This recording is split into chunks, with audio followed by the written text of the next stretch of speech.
नमस्कार दोस्तों, reality classes में आपका स्वागत है।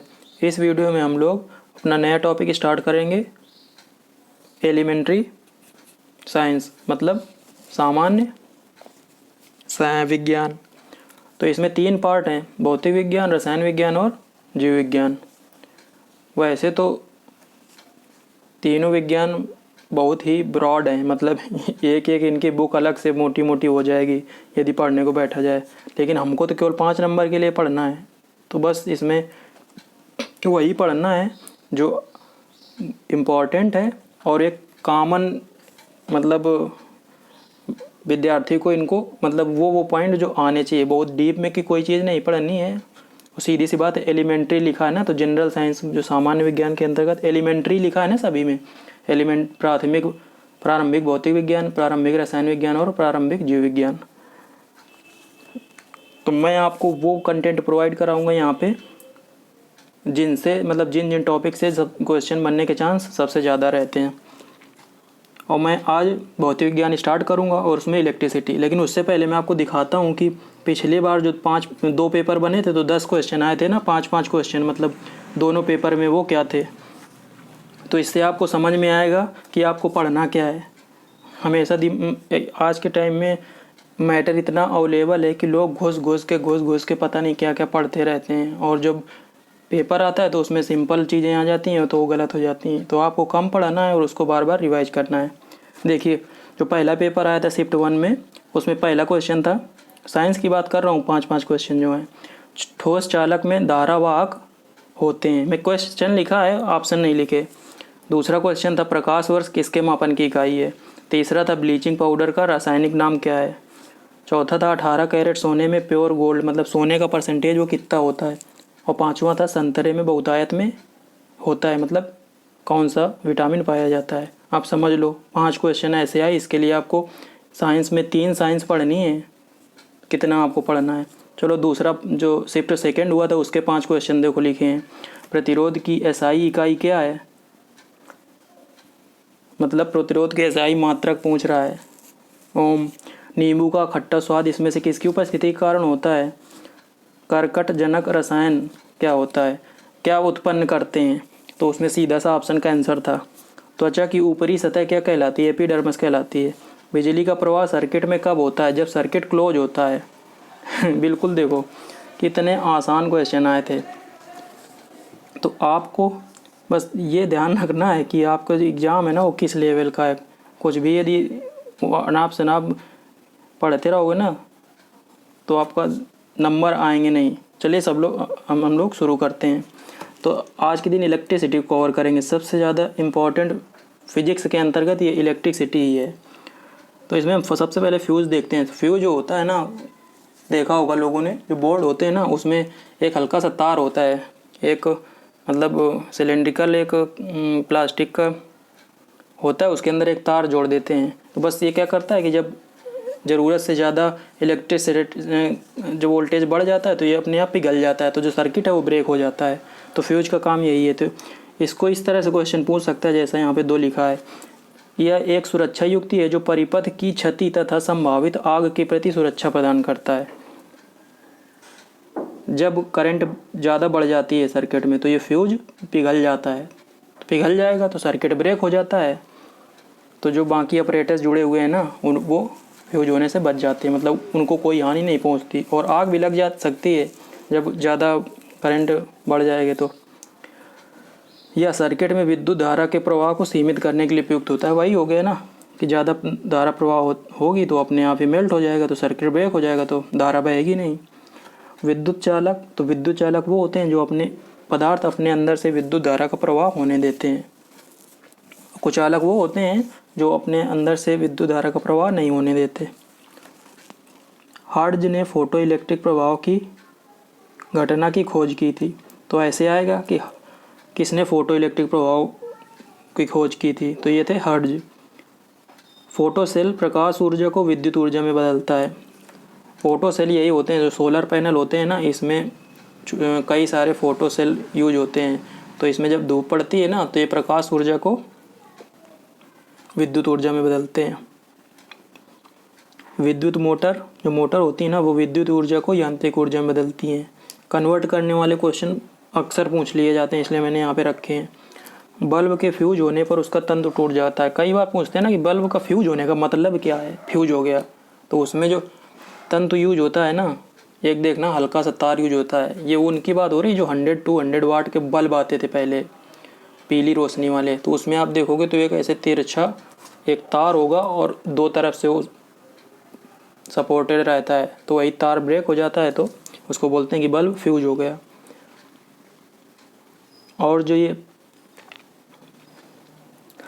आगे देखते हैं, विद्युत धारा का एसआई मात्रक, जो विद्युत धारा इलेक्ट्रिक करंट है ना, इसका एसआई मात्रक होता है एम्पियर। मात्रक भी पूछते हैं।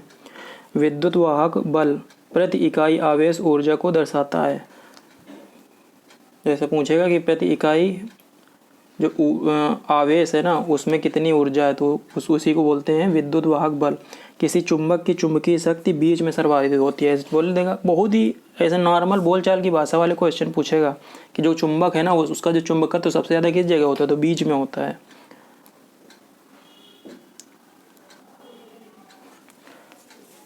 चुंबक को गर्म करने पर, हथौड़े से पीटने पर, ऊंचाई से गिराए जाने पर अपना गुण खो देते हैं। तो ये याद रखना है कि जो चुंबक का चुंबकत्व है ना, ये मैग्नेटिज्म है।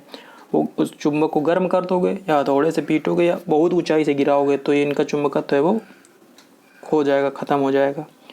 विद्युतदर्शी, इसका प्रयोग यह देखने के लिए किया जाता है कि कोई वस्तु आवेशित है अथवा नहीं। तो हिंदी में ऐसे ही विद्युतदर्शी नाम से ही आएगा। और जो बिजली का बल्ब जो बताया ना फ्यूज हो जाता है, तो जो तार उसमें यूज होता है वो टंगस्टन का बना होता है। एक ये विद्युत बिजली का बल्ब का और दूसरा हीटर का, दोनों बहुत आता है। तो मैंने आगे हीटर का भी रखा है कि हीटर का जो तार होता है ना वो किसका बना होता है, तो याद रखना टंगस्टन का बना होता है। इसका मेल्टिंग पॉइंट बहुत अधिक होता है टंगस्टन का। स्थिर विद्युत आकर्षण के नियम की खोज कूलाम ने की थी। तो ये आपको याद रखना है कि स्थिर विद्युत आकर्षण का नियम कूलाम ने खोजा। अगला बहुत इंपॉर्टेंट है कि रेक्टिफायर्स, ऐसे पूछेगा कि एसी को डीसी में कौन बदलता है। ये क्वेश्चन है कि रेक्टिफायर्स का क्या काम होता है, तो ये एसी अल्टरनेटिंग करंट को डायरेक्ट करंट में बदलते हैं। प्रेरकत्व की इकाई हेनरी है, तो आपको याद रखना है कि हेनरी है ना वो प्रेरकत्व की इकाई है। प्रेरण कुंडली का आविष्कार निकोलस कॉलन ने किया था। प्रेरण कुंडली। अब देखते हैं ओम का नियम, काफ़ी इंपॉर्टेंट है। तो कुछ नहीं याद रखना है, बस आपको याद रखना है कि यदि बाकी कंडीशंस स्थिर हों तो किसी जो इलेक्ट्रिक सर्किट होता है उससे जो करंट फ्लो हो रही है वो उसके विभवांतर के समानुपाती होती है, या करंट और जो विभवांतर होता है उसका अनुपात फिक्स रहता है। तो I/V equal to constant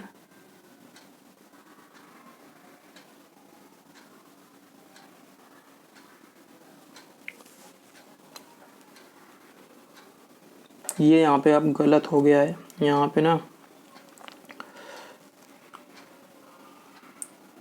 I/V नहीं V/I कीजिए, तो यहाँ से फिर आगे V इक्वल टू IR होगा। और ये फार्मूला भी आपको याद रखना है। जो V है वो वोल्ट है, वोल्टेज है, उसको वोल्ट में नापते हैं। इकाई भी याद रखनी है, वोल्टेज को वोल्ट में नापा जाता है। I तो हो गया एम्पियर करंट, और जो R है वो प्रतिरोध है, और ये इसकी इकाई ओम है। देखो ये पिछली बार पूछा गया था प्रतिरोध की इकाई, तो वो ओम है। चालकता, इंग्लिश में कंडक्टेंस बोलते हैं। तो किसी चालक के प्रतिरोध के व्युत्क्रम को उस चालक की चालकता कहते हैं।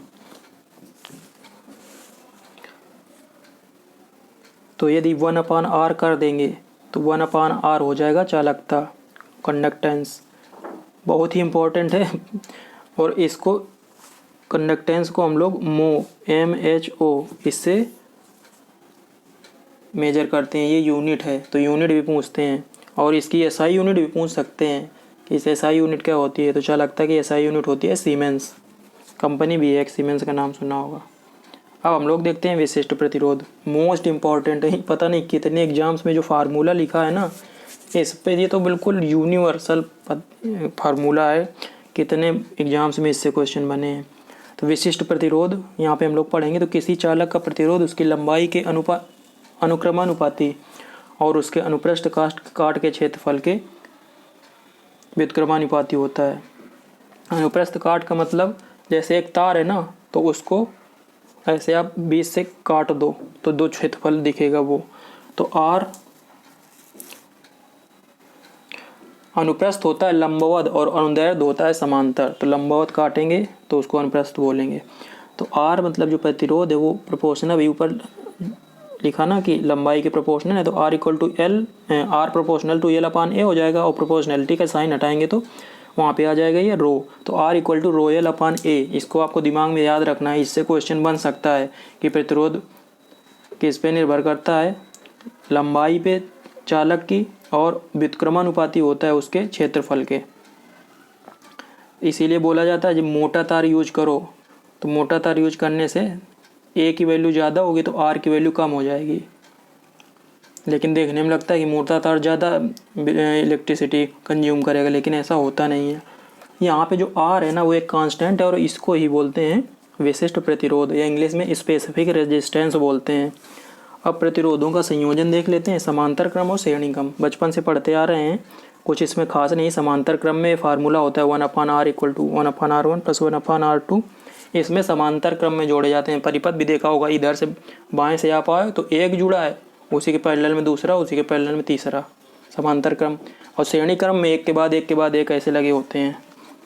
तो समांतर क्रम में तब हम लोग जोड़ते हैं जब हमको प्रतिरोध फाइनल कम चाहिए होता है, और श्रेणी क्रम में तब जोड़ते हैं जब श्रेणी क्रम में प्रतिरोध बढ़ जाता है। सीधी से समझ में आ रहा है, R equal to R1 plus R2 plus R3 है, तो तीनों रेजिस्टेंस जुड़ जाएंगे, तो रिजल्टेंट प्रतिरोध बाद में मिलेगा ना वो ज़्यादा होगा और समांतर क्रम में कम होगा। तो यदि पूछ ले आपसे कि आपको यदि कम प्रतिरोध चाहिए बाद में तो किस क्रम में जोड़ें, तो समांतर क्रम में जोड़िए आप। विद्युत शक्ति, विद्युत परिपथ में ऊर्जा क्षय की दर को शक्ति कहते हैं। जो सर्किट में जो एनर्जी लॉस होता है ना वो किस रेट से हो रहा है उसी को हम लोग पावर कहते हैं, शक्ति या पावर। और इसका मात्रक आपको याद रखना है वाट। अमीटर, अब कुछ ऑपरेटर्स आ गए।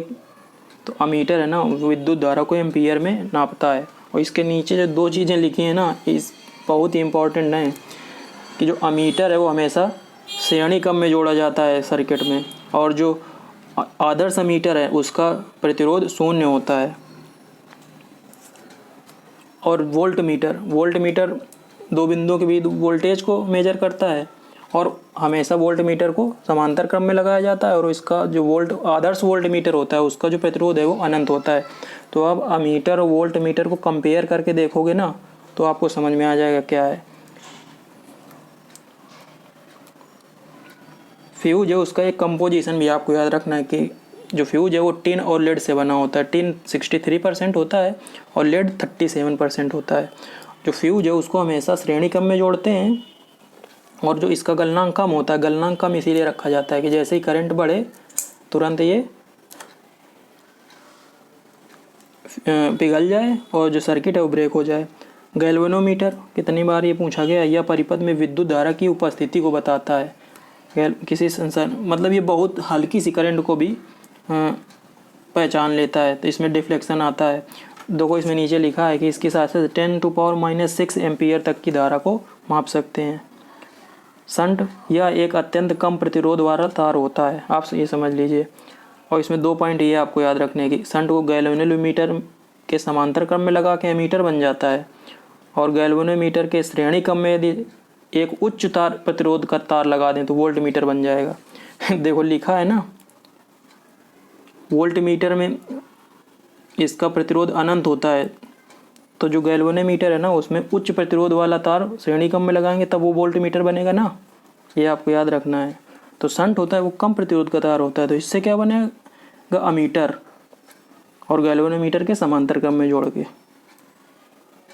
ट्रांसफार्मर विद्युत चुम्बकीय प्रेरण के सिद्धांत पे काम करता है। ये भी पूछ सकता है कि ट्रांसफार्मर किस सिद्धांत पे काम करता है, तो ये विद्युत चुम्बकीय प्रेरण इलेक्ट्रोमैग्नेटिक इंडक्शन के सिद्धांत पे कार्य करता है।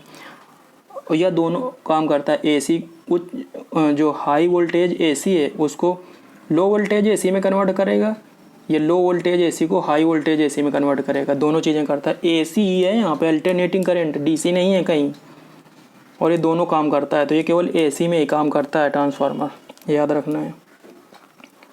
डायनमो या जनरेटर ये क्या करता है, ये यांत्रिक ऊर्जा को विद्युत ऊर्जा में कन्वर्ट करता है। जनरेटर लोगों ने देखे ही होंगे, तो सीधी सी बात है, जब लाइट चली जाती है तो उसको स्टार्ट किया जाता है, उसमें डाला जाता है डीजल, तो यांत्रिक ऊर्जा को विद्युत ऊर्जा में कन्वर्ट होती है उससे। और यह भी विद्युत चुम्बकीय प्रेरण के सिद्धांत पे कार्य करता है। विद्युत मोटर जस्ट अपोजिट काम करती है डायनामो के या जनरेटर के। जो विद्युत मोटर है वो विद्युत ऊर्जा को यांत्रिक ऊर्जा में बदलती है। यह विद्युत धारा के चुंबकीय प्रभाव पर के सिद्धांत पे कार्य करती है, ये आपको याद रखना है। आगे है माइक्रोफोन ध्वनि ऊर्जा को विद्युत ऊर्जा में परिवर्तित करता है। कौन ऑपरेटर्स क्या चेंज करता है, इस पे भर के क्वेश्चन आ चुके हैं, तो आपको भूलना नहीं है।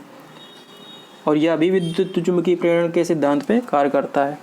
एक यहाँ पे पॉइंट मैंने लिख दिया है कि जो मानव शरीर है वो धातुओं की तरह विद्युत का चालक है, सीधी सी बात है, तो इसीलिए तो इलेक्ट्रिक करंट पास हो जाती है तो डेथ हो जाती है। और जो मानव शरीर का प्रतिरोध है वो 10⁻³ ओम होता है लगभग इस कैटेगरी का।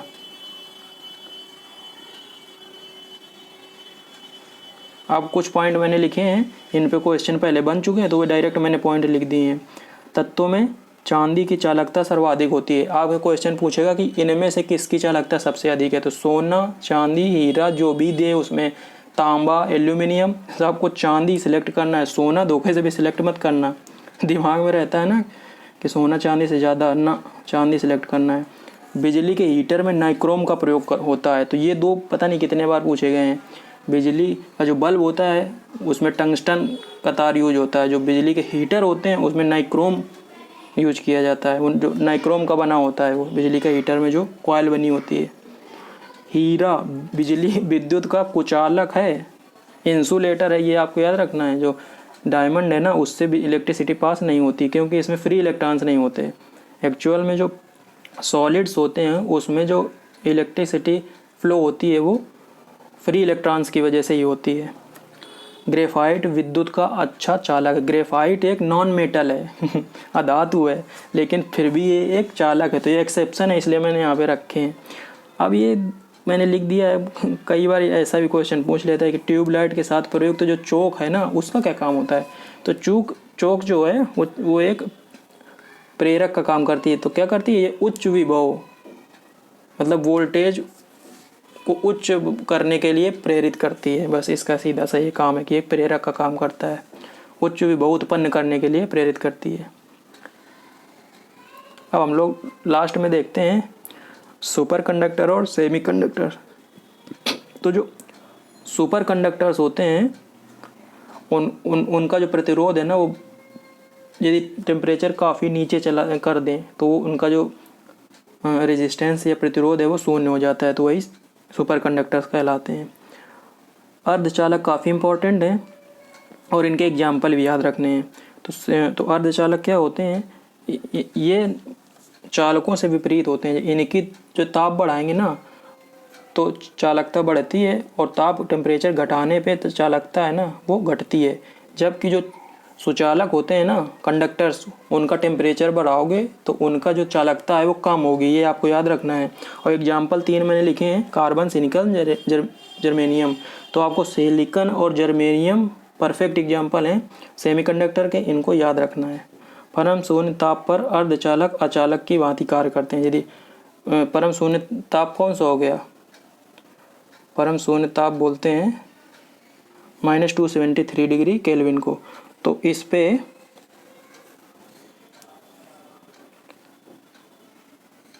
-273 डिग्री सेंटीग्रेड या 0 डिग्री केल्विन को बोलते हैं परम शून्य ताप। 0 डिग्री केल्विन या -273 डिग्री सेंटीग्रेड। तो इस पे जो अर्धचालक सेमीकंडक्टर्स हैं वो इंसुलेटर की तरह कार्य करते हैं। और नोट यहाँ पे लास्ट में लिखा है कि शुद्ध जल विद्युत का कुचालक होता है ऐसा भी क्वेश्चन बन सकता है कि जो प्योर वाटर होता है ना जिसमें मिनरल्स नहीं होते वो बिजली का ना कुचालक होता है, लेकिन जो वाटर एक्चुअल में यूज होता है उसमें मिनरल्स डिजॉल्व होते हैं, तो इस वजह से वो कंडक्टर या चालक बन जाता है। तो ये हो गया आपका इलेक्ट्रिसिटी चैप्टर। आगे हम लोग इस पे 2 वीडियो या 3 वीडियो जितने ज़रूरत होगी मैं आगे लाऊंगा। चलिए मिलते हैं अगले वीडियो में, तब तक के लिए नमस्कार।